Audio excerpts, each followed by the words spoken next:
Hello and welcome to the Community Voice. I am Fara. I have the privilege today of interviewing Rabbi Avshalom and Sara Baskin.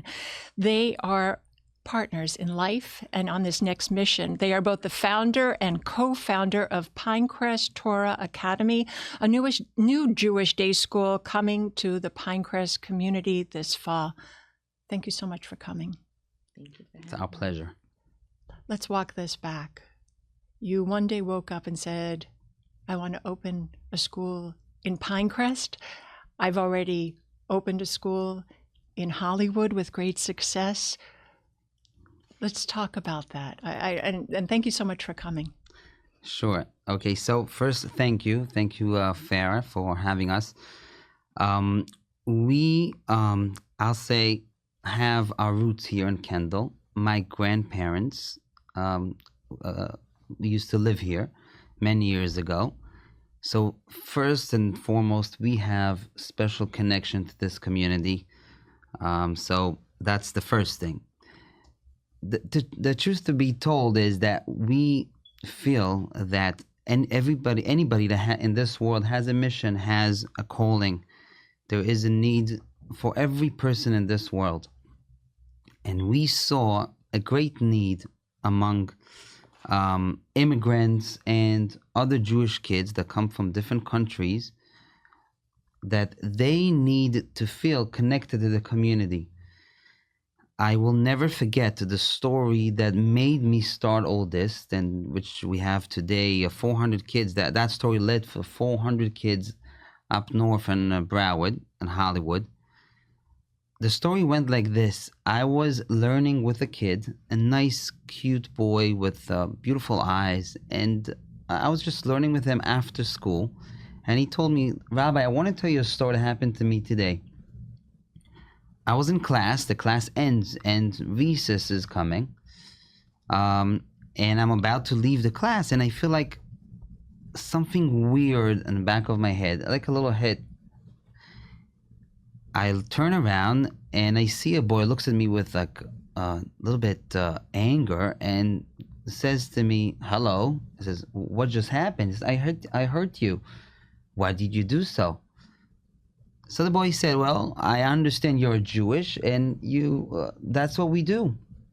He looks at him back. He didn't say anything else, but he said, you know what? If you want to fight, let's fight the way we should. They go to outside. They go to the where everybody plays in the front yard, Courtyard. In the courtyard, Yeah. And they get together, two groups, and one shouts his name, and the other group shouts that boy's name, the other boy's name, and they start fighting. And he won, that Jewish kid, but before it happened, he told me. He did something special. He put a little prayer in there. It's called Shema Yisrael, Hashem Elokeinu, Hashem Echad. And that led me to understand that, you know what? We are not in Europe. We're in America, in the United States of America. And if something like that can happen, we need to do something. And that led us, my wife and I, to open an amazing school and institutions. One up in Broward, and later on even in Orlando we have a place, and looking into doing it right now in Pinecrest. So that's how everything started. That's made us to feel and believe that this is what needed among our brothers and sisters. And Sara, how did this come for you, this path to the Jewish day school process and opening doors for Jewish kids to be inclusive in this environment? Yeah, so I think it was really interesting when my husband, he was tutoring a few children that went to public school, and he opened my eyes to this whole world. I grew up in Miami, and I never really realized this issue with children in public schools and what they were going through. So you never dealt with anti-Semitism growing up? So I always went to a Jewish day school, and maybe a little bit, but never on a scale, obviously, that a child that's surrounded by it, every day and feels so different. And when he started to to tell me about this, and it kind of evolved. He was teaching these students after school, 1, then 2, then 3. So many children wanted a little bit of tutoring after school, a little bit of learning, and as it evolved, and he was like, we need a school for them, and we, I couldn't believe it, but he had a vision. He said, I'm going to make a school for them, and he just started. He got support from here and from there, and he really built this school, and it was just a dream of his. He knew that this wasn't a solution, just helping kids a little bit after school with their Jewish identity. They need infrastructure, and he had this vision, and he went with it. And well, she's modest. It will never happen without her. So he was the one pushing and believing in me. So got to give her the credit. Behind every great woman is a man. You weren't thinking I was going to say that. But this is 2010 that you opened the school in Hollywood, and it's flourished, and it started with a couple of kids, and now it's over 400 children. Yeah, thank God. This is 36 kids. I'll never forget that energetic mother, one of those kids' mothers, that said, we're going to do the open house in our house. And she got the parents together, and she got everyone together to believe in the school, to believe in the project. I think that was really the key, that it came from the community. Once he approached, community leaders and parents, the community wanted it. It kind of grew itself. So here we are, 2024, and here we are sitting today, the end of March. What's going on? What do you need? What is your hope for the school as you prepare to open your doors and get children and staff and teachers? Tell me how that process is working for you and what your needs are for those that are listening that might be looking for a Jewish education in a community that's more secular, but giving them the roots so that they know where they come from, the traditions, the customs, and knowing their Jewish identity, especially in the face right now of anti-Semitism. Yes, so we see that there's a need in the community for small, warm, high academic level, and like you just mentioned, making sure we know clear our identity and standing proud, because if somebody's not sure about himself, he is letting other people to push him over.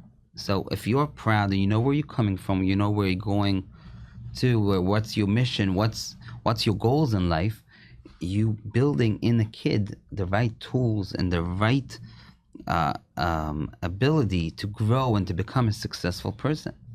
Absolutely. And in my lineage of raising children, it was Greenfield Day School, which is no longer, but it gave them the foundation that they needed. And seeing it at home, seeing it through a school, and I think that warm environment that you seem to be bringing and nurturing is really the first step to making a difference in a young child's life. And not only for them, but for the family coming together that you're going to surround yourself with. Yeah. So what we see, the school, beside having what we see from the other school that, thank God, is flourishing, beside having empowering the kids and giving them the right tools and making them stable and ready for life, the families got involved. Like we mentioned before, the families are involved. They're part. It's like a little community that creating. It's like a family school with no compromising with any academic level. It just becomes like a hub, becomes like a club, becomes like an amazing product that a lot of, I hear that there's some people from Miami Beach, which is like 35 minutes drive. Whoa, passport needed. They are showing interest, which means this is something unique. It's something special, that an uprising, and especially nowadays, like you mentioned before, where we have a lot of people, feeling like where am I belong? Is what should I do with the kids? How should I make sure they will be in a safe environment, and not just safe, warm, but still ready for life? Absolutely. Yeah. Absolutely. So how old are the children that you're opening your doors to, since we're doing it very micro right now? At this point, you're starting small. You're not going to 400 kids right at the beginning. You're like you did in Hollywood, but you're doing the same path to success. Tell me. All right. So step by step, and Right. We always, there's a dish that you eat on the Shabbat. It's called cholent, where the more it cooks, the better it gets, right? The better it smells too. Oh, so yeah. It's beans. It's meat. It's what else is in there? Potatoes. Potatoes, carrots. And just slow and slow, right? So it's a comfort food. And Fara, you have to come one time for our Shabbat No table. worries. She's one of a kind. Her cholent is one of a kind. So the way it is, Sarah's we believe. cholent. Yeah, that's a good name. We believe that slower and putting energy and creating the way of firming it, making it firm and steady will be step by step. There's a lot of interest, but believe it or not, we cannot have more than 30. Unfortunately, we cannot have more than 30 kids At this time. So how old are the kids that you're? Yeah, so we will start with kindergarten, first grade, and perhaps second grade. Depends on our ability to accept more and more. But right now we'll start small, even though we see a lot of interest. So Great. Where can they get information if they want to reach out to you? I just want to give you that plug while we're right. So I always believed in to be personal. So before I give you the email that you and the websites and all this stuff, I want to give you my personal cell phone because I believe in personal connection. My cell phone is 305-767-6523. 305-767-6523. Our email is office@pinecresttorahacademy.com, and same as the website, pinecresttorahacademy.com. You can find all the information there, and feel free to ask me any question, anything you need. We are there for you. I want to add one more thing about that. It's hard. It's hard to have few kids and to pay tuition. Tuition is hard, although we understand and we believe in education. We're not talking here to parents that don't believe in high quality education. We're talking just quality people, and they believe that it's worth it to invest the money. But we still understand that if we can do the best we can to keep it the lowest we can, so it's going to be a win-win situation. So thanks to our governor, DeSantis, and other great people in this state, we are able to step up and all this help from the government. So we believe that the bracket, the beginning tuition is $13,500, which is the lowest we can go, but that's including inside the Step Up program. So we're talking about a few $1,000s a year. Of course, we have scholarship. We believe that the kids should be strong and healthy while they're learning. So we're going to serve everyday hot lunch with top food. Like we mentioned food before. Food is part of the business. Cholent? You giving the kids cholent? Who knows? Yeah. So that's very important for us to explain that it should be healthy. By the way, the place where we're gonna put the school is state of an art. It's high quality, all code, like all with all safety needed. It's we took extra precaution in order to have, especially like you mentioned now, times that we going through what we're going through. Location. Yeah. It's in the heart of Pinecrest. It's a great location, brand new, just built 20 years ago. So yeah, we're looking forward. And Sara, what is your role going to be in the school and the children? I know you're a teacher by profession, a Rebbitzin by daily practice. I know you don't like that, but you are. So I would love to help with anything that I can, just because I believe in this school. I think that one of the key things that my husband says is that accessible, like, the fact that they want to make tuition affordable and all these things, it's just because we want every child to have access. And we're very personal. We're there in every way.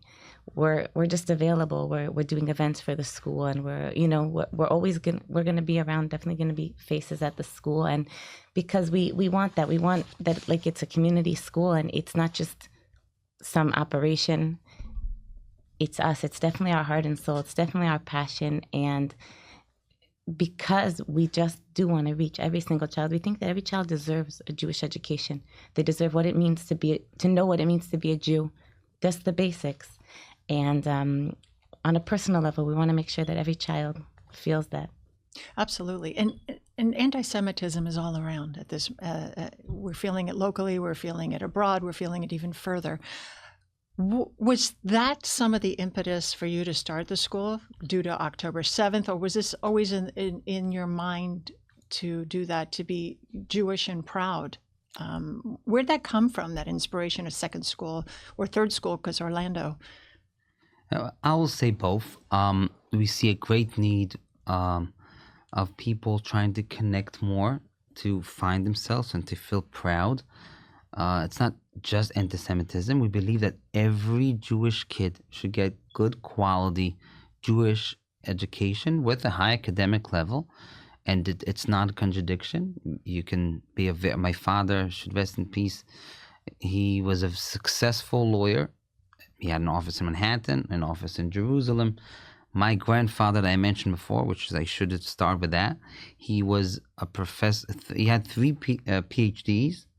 Education, philosophy, and psychology. He was the founder of a way of education called University Without Walls, which under his umbrella he had 35 universities. So there's no contradiction. You can know where you come from and still be in a very high level, having tools to succeed in life. I do want to make sure that we mention the leaders of this community. We closely consult with the leaders in this community. I know Rabbi Becker from Young Israel of Kendall for many years, and his wife, of course, Rebbetzin Sima, which is very important for us to keep close with them. So we like my dear wife mentioned before, it's bottom up. We believe not to come and good morning America or good morning Pinecrest. We're opening a school. We believe it comes from the community, and the phone calls that we get, the emails, the warmth that we get and we see from the community, it just shows us the need, and shows us the need in this community. Not taking away from any other institutions, but shows us the need for something small and unique, warmth, and like we said before, clear identity of Jewish education. And location is great because it's in Pine Crest, so it's really centrally located to where people live, work, and play. So it's really a good place to be for proximity. You talk about education, and we talked about possibly the holistic approach, being emotionally and academically ready for the world. How does your school, the Academy, going to address that? As far as just integrating both of them to be ready. I mean, even at a kindergarten age, first or second grader. Yeah, I feel like one thing my husband always says is that you can't just teach a child. You can't just be like, this is, the laws. It doesn't work like that. First you build a relationship. And this is what, when I first taught in the first school in Hollywood, and that's what it was. It was first the relationship. The relationship is key. The child has to feel safe. Also, because we are attracting children that came from public schools, they left because the environment wasn't safe and the environment wasn't for them, it wasn't helping them to be. So first of all, that building that environment, the small class sizes, which he talked about the facilities now, but in general, that's our view. We want small class sizes. We want that for the children. We want them to be seen and heard and understood. And only from that, when you start to build up the child and you give them not just know what it means to be a Jew, but pride in it. When you're faced with anti-Semitism and all you know is, but I'm a Jew, the child has to have pride and feel good about himself. It's part of his self-esteem. It's part of his self-worth, being a Jew. It makes him feel better about himself. And then once you build all of that, I think then the education comes together. I think that's definitely how my husband... Exactly the way it is. Exactly the way my wife said. I just want to add a little thing. We just went past the happiest holiday of the year, which is Purim. And the one thing for sure what we're taking out from this holiday, that if you will be happy, everything will be perfect. Because happiness gives you a lot of strength. You're not focusing and worrying about what's going to be, what's going to happen. If you have inner happiness, you're good to go. But it begs the question of happiness. It's like happy that I got X, Y, and Z, or happy that this happened, or happy the birth of that, or the bar mitzvah of that, or the life event of that. But how do we get that intrinsically into our DNA? Because happiness is just like this word that goes around in circles. The happiness project, or the happiness. True. Happy. True. So and why am I so miserable then, right? Yeah. Well, if the teachers, I know we're getting onto like more of a cerebral, philosophical topic, but important. But important to what you're doing. But what you're doing in your mission. To answer your question, the way to teach a child is with showing good example, showing a role model. And when the teacher is happy, when the teacher shows that you can combine both, be very professional, but also be very true with your values, the kid absorbs it and admires it. That's the way that we believe of teaching the kid. And academics, let's talk academics, what you're going to be offering at the school, Sara. So there is a curriculum advisor who's a Harvard graduate, and he built the curriculum. And but the curriculum is definitely, top. We want to make sure that our children are not just at public school level, above. And obviously the Jewish studies curriculum is just, like you said, just infused with love and happiness and warmth, and teaching the children in a fun, creative way. In the time we have left, what would you like to talk about? Something that I might have missed, or that you want to share with our audience? Yeah, what we thought to add to this topic is just to say one thing. When something new starts, right? So you always have that feeling and thoughts. Well, will it succeed? Will it be okay? Well, it is your child, and trust me, we have thank God, more than few kids, beautiful kids that there's not 1 second during the day that we don't think about them. And you want to make sure that they're in the right hands, and make sure that they are in the place where they can grow the most in any certain way and any certain level of their life. So what do you do with that? Well, it's a new school. So first, like we mentioned before, we've been around for 14 years. We've been around the block. It's not a new... or up the street, up the highway. Okay. We are under an umbrella beside our school that we opened, umbrella of way of education called Torah Sara, which has been around for 75 years and have under their guidance 860 schools with top educators. So that's first. But I think the main thing is, when you come to the open house that hopefully we'll do next week, you're going to see, you meet the faculty, you meet the teachers, you meet the warmth, going to feel in the air the way they express their personality. And like you will see the teachers and you will say, I want them to be my friends, not just teach my kids. I want to make sure that these are the people that I'm involved, I'm going to breakfast with, I invite to my parties, and that's our school is all about. If you go ahead and check our school, our sister school in Broward, which is the Jewish Academy, you will see that that's the way it works. It's one big family. It's just fun. One word, fun. It's great. Highlight of your life so far, Sara, relating to your work. Definitely being on this ride with him. He's done so much. Obviously the schools, but he's done so much for the Jewish people, and he wakes up with this passion. He wakes up in the morning with this passion. Oh, I know it. He goes to sleep at night with this passion. Yeah. And I just love watching it and seeing it. It keeps my life exciting, keeps me on my toes. And it's a joy to see, because it brings passion and meaning to my life. It's wonderful. Beautiful. And that's what you need. You need a very unified unit, and you guys are that unified unit. So if you're unified, perhaps you can get the community to unify and to reach out to you. And we're going to roll it, the contact information on how to get in touch with you. Rachel, you are up. So it's office@iamjewish.org, or you can call 305-767-6523 for more information. It's really been a pleasure to be with both of you, and thank you for taking the time. Break legs, good luck, may you heal the world, and may you connect our community of Pinecrest and surrounding communities. Amen. And I just want to say thank you to Miami Community News, and especially to Fara, that without her, we would not be able to do such an amazing work. And thank you, Fara. Yes, thank you. Thank you, and many, many blessings, and koyach and nachas for what you do in the world and in the community. Thank you. Amen. Thank you. And I want to thank you for joining me today on the Community Voice. I'm Fara Sachs. Until next time, take care of yourselves and each other. Have a great day. And I also like to thank my sponsor today, Julian Chang, with 2 locations throughout Miami. See you next time.